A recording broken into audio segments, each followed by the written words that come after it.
Our Secretary of Defense is no more. Thoughts on prison privatization slash capitalization? It should be absolutely criminal that we allow that. Um,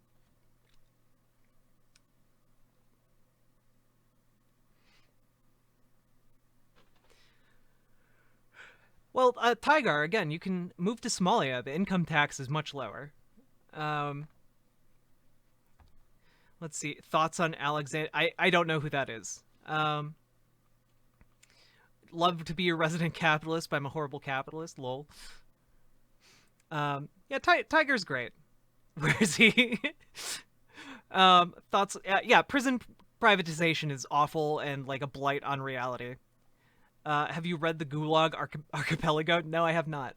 Uh, so Trump fired the Secretary of Defense, Mark Esper. That's probably not a good thing.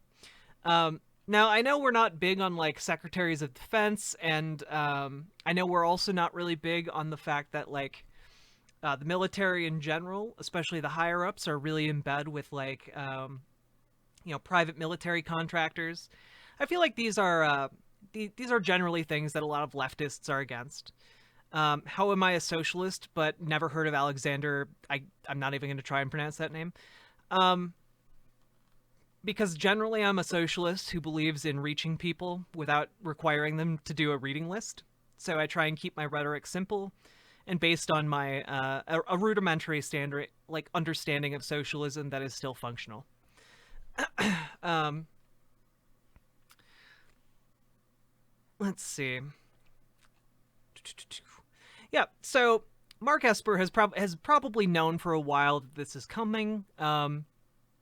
They they have.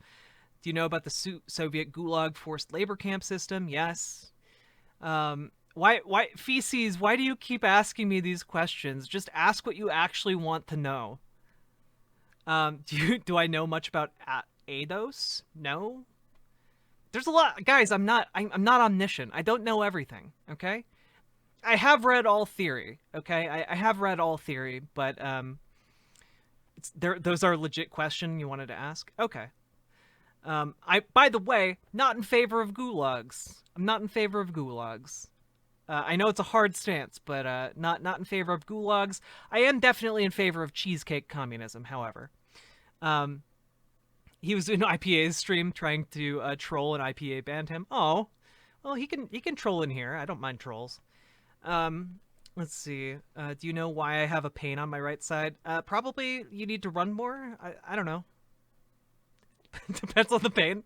Um, let's see. So, yeah, Mark Esper, no more. This is probably a bad thing if our goal is to have a stable democracy for the next couple months.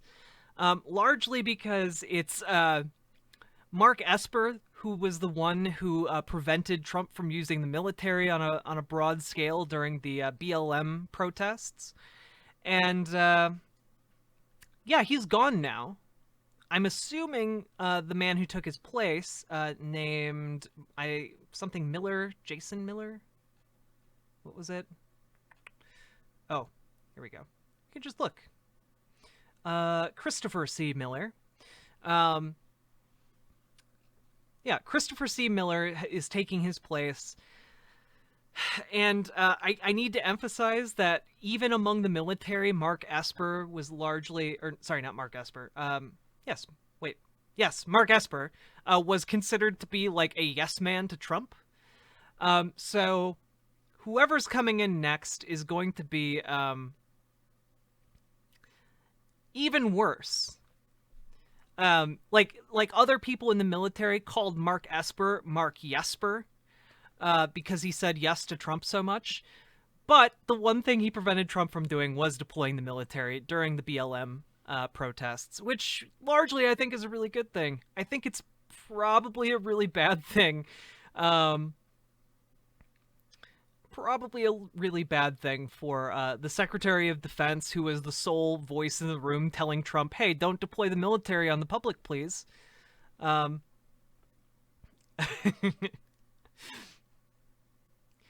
Look, I might not be in favor of landlords, but you know what? I'm not gonna shit on Tiger for being a landlord, okay? Um, I I don't think that I don't think that Lenin said that, but okay. Um, I mean, you can keep saying these things. Is this because you want money from me? I mean, look, if you want to give me money, I'm fine with that, but I have only ever asked you in jest. Like right after you mention like how much money you have or like other people have asked you for money just cuz I think it's funny. Um let's see. Oh, we got a link from Sir Fontaine. I'm not gonna link that. It's too sad. Okay, it's too sad. Um, let's see here. Yes, we are. Anyway, this is bad. Probably a serious threat to our democracy. But whatever. Nothing we can do about it. So just something to be aware of. Let's cleanse our palate with some more Republican cope. How about that? The media said what? The media said Joe Biden's president. Ha ha ha ha ha ha ha ha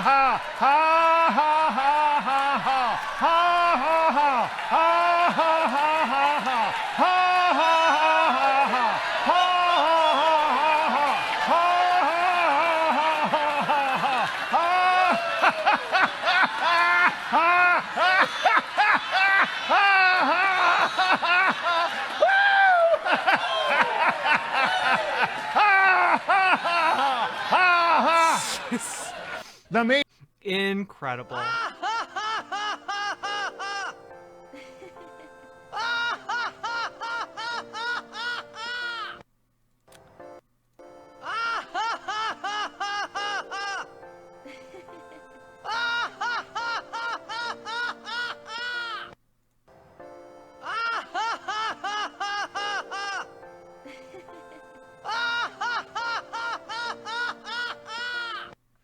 I that the video we watched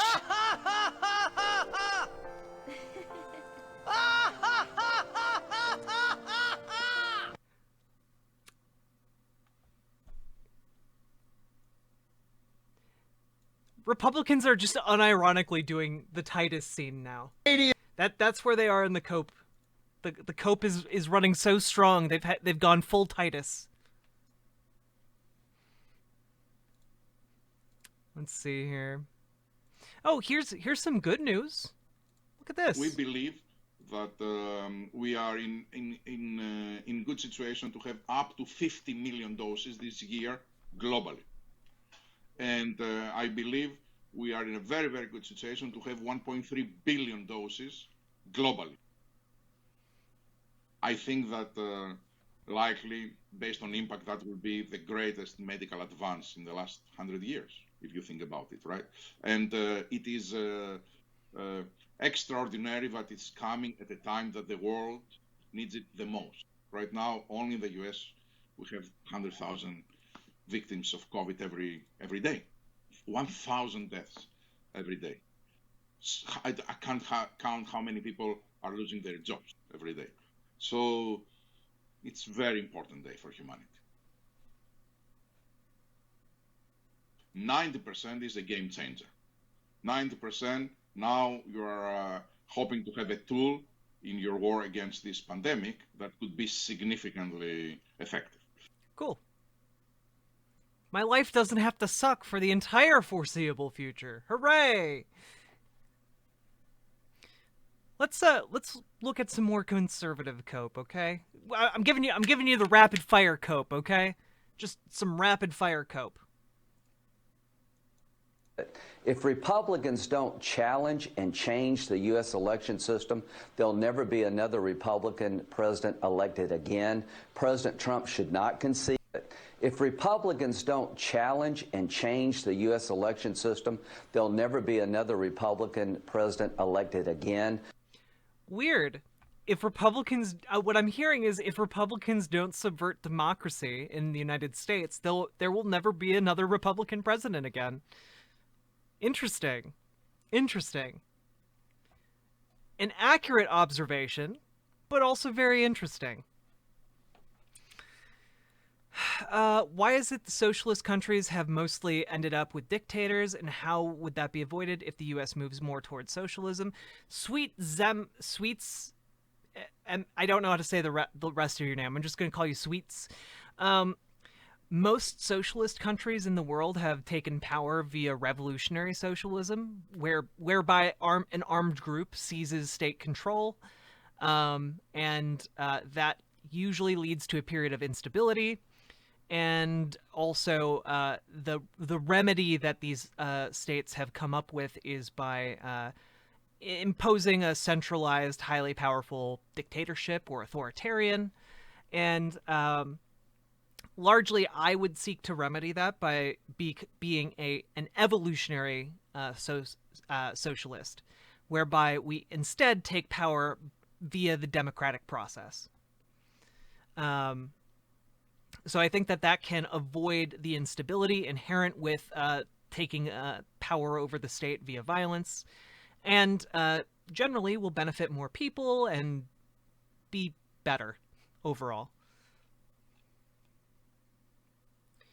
I feel like that's what he's saying though, Tiger. Let's see. Why do you just believe the media when they call people dictators? Well, that too. Let's see. It's sad when even the Republican politicians say they can't get people to vote for them. The things they had in there were crazy, Trump said. They had levels of voting that if you ever agreed to it, you'd never have a Republican elected in this country again, back in March. And Lenin, yeah, I disagree with Lenin on a lot. I'll just say that. The issue is, I just knocked over a can. That's one issue right there. But like part of the issue is that Republicans know that we need a more secure election system because it can be messed with. Except Tiger, Republicans literally investigated our election system over the past decade multiple times and were unable to find any significant occurrence of fraud. It was like less than 0.03% of rate of fraud in our system. So like, I agree with you in principle, but I would also say we already have a very extremely secure system. The issue is that a lot of Republicans recognize that even with the Electoral College being in their favor and weighting the country towards Republicans, or conservatives rather, they're starting to lose elections even so. So that's why he's saying here that if we don't get Trump in office again, it's going to be really difficult for Republicans to get elected going forward. Let's see. I dig it. Thanks for the answer. Has democratic socialism led to countries like Sweden? Or are there other good examples the U.S. could model? Yes and no.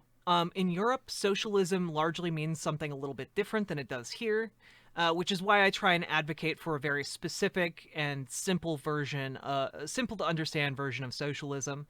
In Europe, you actually have full-on parties that call themselves socialist, but depending on which country you're in and depending on the situation in their various parliaments, the actual political alignment of the Socialist Party varies significantly. So, for example, there are socialist parties in Sweden. However, Sweden is not a socialist country. It has a strong social safety net. It has strong policies that would align neatly with socialism. However, largely it is a capitalist country that engages in capitalism. Let's see. But that being said, I don't think that there aren't things that we could learn from these countries. I think that there are a lot of other models around the world that, if they're good and they're proven and we have good evidence for them, we should 100% steal them and use them here. there's this myth of American exceptionalism that's extremely hard to shake off in the United States, that makes us think that for some reason our population is significantly different from any other place on Earth, and therefore we couldn't possibly use other policies from elsewhere where they have worked. I disagree. We should work with policies that we know work.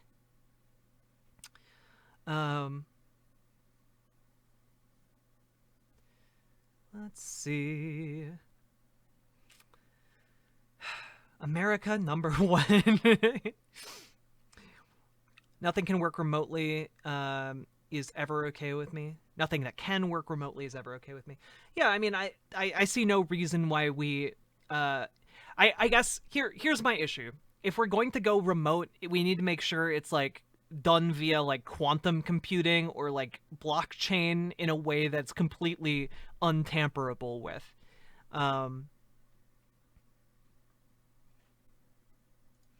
Now let's go over to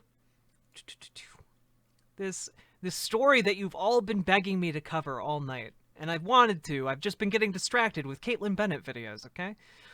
All right. Illegal vote. Whoa. I just think we have to be very clear. She's charging, the other side is welcoming fraud and welcoming illegal voting. Unless she has more details to back that up, I can't in good countenance continue showing you this. I want to make sure that maybe they do have something to back that up, but that's an explosive. I know. I'm just saying, like, I know blockchain isn't private. I'm just saying, like, a system similar to that. I know blockchain and encryption can be used in really interesting ways. It's just how we would use it is up for debate, you know? Anyway, yeah, this is... The charge to make that the other side is effectively rigging and cheating. If she does bring proof of that, of course, we'll take you back. So far, she has started saying right at the outset, welcoming fraud, welcoming illegal voting. Not so fast. We'll have more after this. Not so fast. Yeah, so I think what this is telling me is that even though we have Lindsey Graham still refusing to say that Joe Biden has won the election, even though you have Senate Republicans aligning with Lindsey Graham on this, I think the fact that Joe Biden has won over even Fox News to the idea that they are going to fact check the Trump administration at this point, I think that's a really big sign that we have largely already won this election. Yeah, exactly. Like, that's the thing. Like, she's just spreading lies. The Trump administration has no evidence of voter fraud. Otherwise, they would be proudly displaying that to the world. Yeah.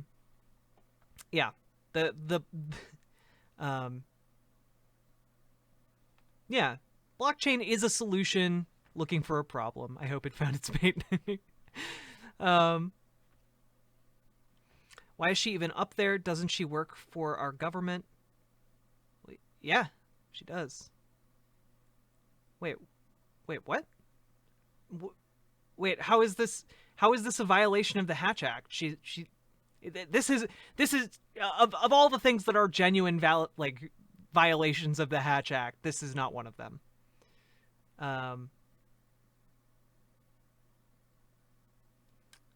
At least I don't think so. Like, she's... Yeah, oh wait, did she say that she's here in her personal capacity? If that's so, then yeah, she shouldn't absolutely not be there.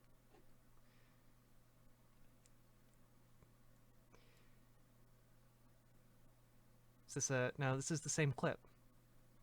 Well, I just think we have to be very... Yeah. Why are they posting the same clip? Why are... They already had the video up here. Why do they have the same video? All right. Ms. McEnany began the press conference saying Democrats were the only party opposing voter ID, verifying signatures, citizenship, residency, eligibility, and keeping other observers out of the count room. Republicans and Democrats are already both observing counts. This is not a valid concern. voter ID laws were literally written by the American Legislative Executive Council, aka a group of companies that, in particular, advocate for private prisons. Voter ID is literally to disenfranchise people and get more people thrown in jail. That's literally the only reason voter ID laws exist. It doesn't. Voter ID laws don't make our elections more secure. They just don't. We already have plenty of evidence that the rate of fraud in our elections is 0.03%. It's incredibly low. Incredibly low. And let's see. Oh yeah, Trump's daughter has broken the Hatch Act like 50 times. Absolutely. Yeah, all of these things. You can take these positions because you're welcoming fraud and you are welcoming illegal voting. I just need just to really clarify this, okay? Kansas voter fraud. Let's just take a look.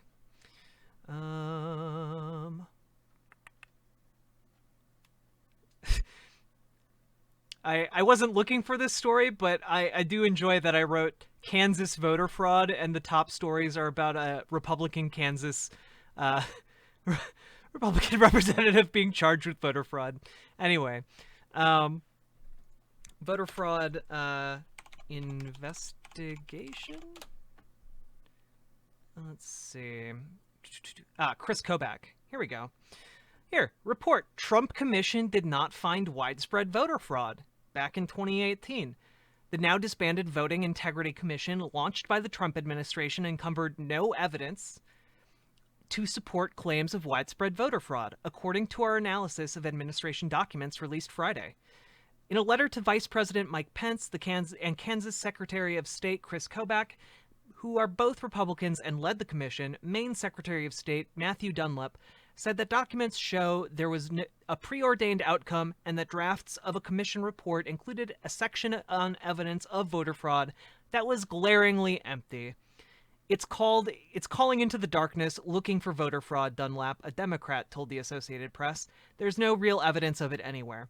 Republican President Donald Trump convened the commission to investigate the 2016 presidential election after making unsubstantiated claims that between 3 million and 5 million ballots were illegally cast.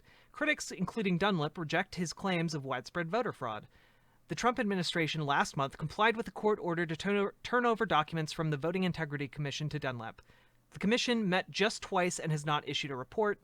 Dunlap's findings received immediate pushback Friday from Kobach, who acted as vice chair for the commission, while Pence served as chair. For some people, no matter how many cases of voter fraud you show them, there will never be enough for them to admit there's a problem. It appears Secretary Dunlap is willfully blind to voter fraud in front of his nose. Let's see, 1,000 convictions for voter fraud since 2000. And that commission presented 8,400 evidence of double voting in the 2016 election in 20 states. Had the commission done the same analysis of all 50 states, the number would have been exponentially higher. Might have been 16,000 across 50 states. 40 states, sorry. In response, Dunlap said those figures were never brought before the commission and that Kobach hasn't presented any evidence for his claims of double voting. He said the commission was presented with a report claiming over 1,000 convictions for various forms of voter misconduct since 1948. Yeah, so basically, this commission met twice and then disbanded and never released an official report. Because, yeah, it's not a thing that happens in the United States, except when it's politically expedient, I guess.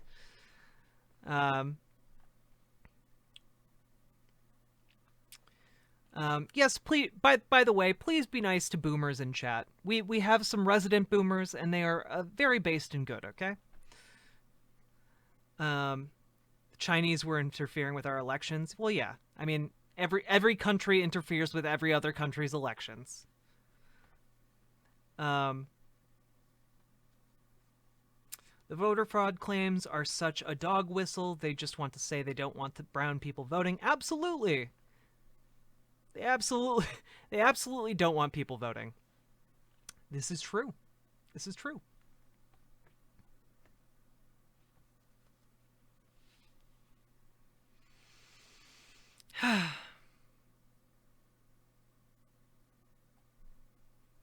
You're just riding this roller coaster trying not to get sick? Well, never-ending kill. I hope you don't get sick, okay? I feel like I was hazed for participation trophies, which I never heard of until well into college and certainly never received, so badly when I was a kid on a fishing boat that the universe owes me a couple B words, but I can use them in other channels. Oh.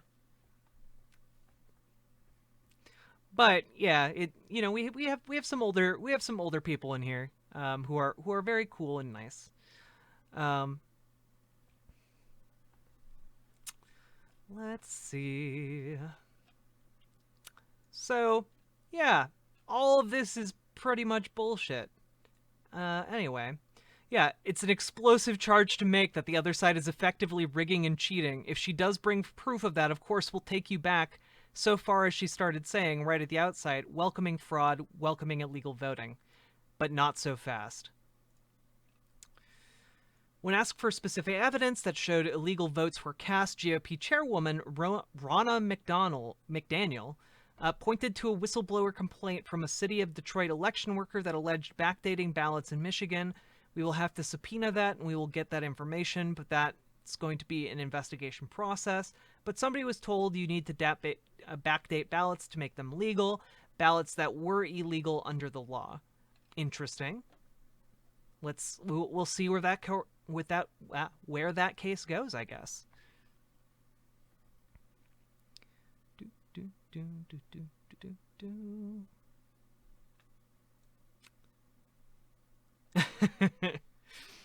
I don't know. Stubbleboy, I think this is an indication of where Fox News feels the wind is blowing. Yeah. All right. Already got that. Don't need that tab open. Oh, yeah. News. Representative Jim Clyburn, who is credited with saving Joe Biden's campaign in the primary, tells Mike Memoloy that working with Republicans will not be as hard as some people think. I don't think Mitch will be as mean to Joe as he was to Obama.